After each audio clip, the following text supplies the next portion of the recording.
Sebuah bangunan kantin di lingkungan Min 1 Muara Enim terbakar pada Rabu malam sekitar pukul 8 malam. Tidak ada korban jiwa dalam peristiwa ini, sementara penyebab kebakaran diduga akibat korsleting listrik. SD Min depan MTS kebakaran, laporan lengkap menyusul. Kebakaran menghanguskan bangunan kantin berbahan kayu yang berada di belakang gedung kelas Min 1 Muara Enim di Jalan Jenderal Bambang Utoyo, Kelurahan Pasar 3, Kecamatan Muara Enim. Api dengan cepat membesar hingga membuat warga sekitar panik.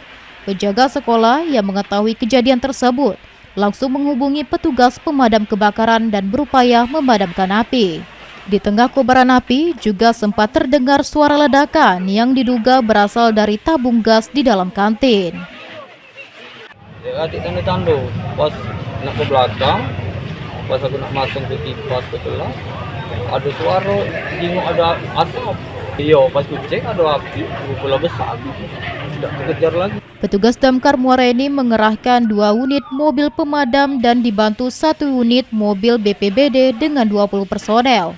Setelah sekitar 1 jam, api akhirnya berhasil dipadamkan. Alhamdulillah api dapat dipadamkan dalam waktu kurang lebih dari 1 jam. Bangunan, Hanya satu bangunan. Ada atau LPG jadi ada kebocoran. Jadi kalau ledakan LPG tidak mungkin itu gas. Akibat kejadian ini, bangunan kantin ludes terbakar. Sementara sejumlah kaca dan gorden ruang kelas di dekat lokasi juga mengalami kerusakan. Dugaan sementara, kebakaran dipicu korsleting listrik. Mardian Syah, PAL TV.